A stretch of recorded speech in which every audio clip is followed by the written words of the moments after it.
मैथिली शरण गुप्त का जीवन परिचय कक्षा 12।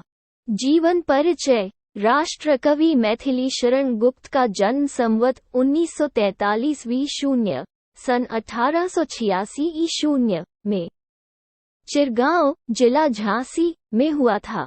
इनके पिता का नाम सेठ रामचरण गुप्त था। सेठ रामचरण गुप्त स्वयं एक अच्छे कवि थे। गुप्त जी पर अपने पिता का पूर्ण प्रभाव पड़ा। आचार्य महावीर प्रसाद द्विवेदी से भी इन्हें बहुत प्रेरणा मिली। ये द्विवेदी जी को अपना गुरु मानते थे। गुप्त जी को प्रारंभ में अंग्रेजी पढ़ने के लिए झांसी भेजा गया, किंतु वहां इनका मन न लगा, अतः घर पर ही इनकी शिक्षा का प्रबंध किया गया, जहां इन्होंने अंग्रेजी, संस्कृत और हिंदी का अध्ययन किया। गुप्त जी बड़े ही विनम्र, हंसमुख और सरल स्वभाव के व्यक्ति थे। इनके काव्य में भारतीय संस्कृति का प्रेरणाप्रद चित्रण हुआ है।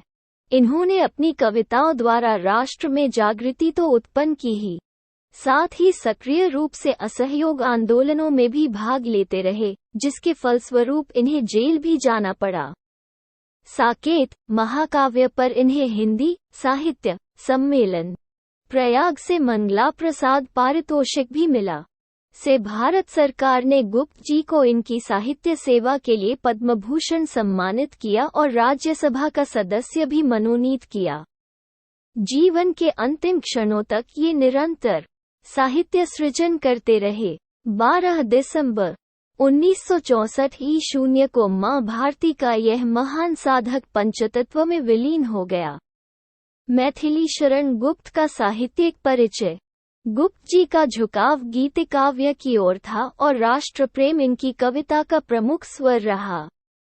इनके काव्य में भारतीय संस्कृति का प्रेरणाप्रद चित्रण हुआ है। इन्होंने अपनी कविताओं द्वारा राष्ट्र में जागृति तो उत्पन्न की ही, साथ ही सक्रिय रूप से असहयोग आंदोलनों में भी भाग लेते रहे, जिसके फलस्वरूप इन्हें जेल भी जाना पड़ा। साकेत महाकाव्य पर इन्हें हिंदी साहित्य सम्मेलन प्रयाग से मंगला प्रसाद पारितोषिक भी मिला। भारत सरकार ने गुप्त जी को इनकी साहित्य सेवा के लिए पद्म भूषण से सम्मानित किया और राज्यसभा का सदस्य भी मनोनीत किया।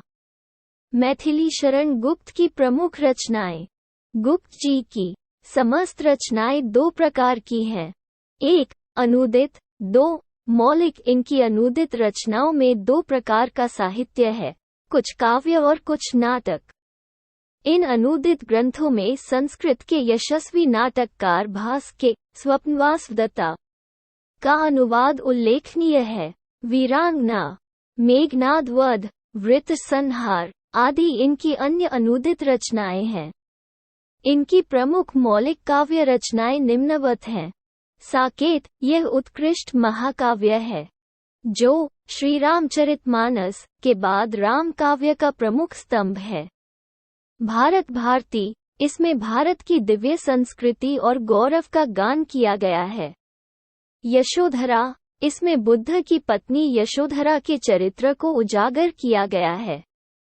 द्वापर, जय भारत, विष्णुप्रिया, इनमें हिंदू संस्कृति के प्रमुख पात्रों के चरित्र का पुनरावलोकन कर कवि ने अपनी पुनर्निर्माण कला उत्कृष्ट रूप में प्रदर्शित की है। गुप्त जी की अन्य प्रमुख काव्य रचनाएं इस प्रकार हैं। रंग में भंग, जयद्रथ वध, किसान, पंचवटी, हिंदू, सैरिंद्री, सिद्धराज, नहुष, हिडिंबा, त्रिपतगा, काबा और करबला, गुरुकुल, वैतालिक, मंगलघट, अजित आदि। अंग, तिलोत्तमा, चंद्रहास नामक 3 छोटे छोटे पद्यबद्ध रूपक भी इन्होंने लिखे हैं। मैथिली शरण गुप्त का साहित्य में स्थान। राष्ट्र कवि मैथिली शरण गुप्त आधुनिक हिंदी के सर्वाधिक लोकप्रिय कवि रहे हैं। खड़ी बोली को काव्य के सांचे में ढालकर परिष्कृत करने का जो असाधारण कौशल इन्होंने दिखाया, वो अविस्मरणीय रहेगा। इन्होंने राष्ट्र को जगाया और उसकी चेतना को वाणी दी है। ये भारतीय संस्कृति के यशस्वी उद्गाता एवं परम वैष्णव होते हुए भी विश्वबंधुत्व की भावना से ओतप्रोत थे। ये सच्चे अर्थों में इस राष्ट्र के महनीय मूल्यों के प्रतीक और आधुनिक भारत के सच्चे राष्ट्रकवि थे।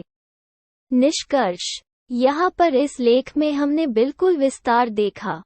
अगर बोर्ड के परीक्षा की दृष्टिकोण से देखा जाए तो ये जीवनी काफी महत्वपूर्ण है। इसलिए जो छात्र बोर्ड एग्जाम की तैयारी कर रहे हैं वे इस जीवनी को अच्छे से पढ़े एवं याद करें। इसी के साथ हम आशा करते हैं कि आपको ये जीवनी जरूर पसंद आया होगा और हमें उम्मीद है कि इस लेख की सहायता से मैथिली शरण गुप्त का जीवन परिचय कैसे लिखे आपको अच्छे से समझ में आ गया होगा।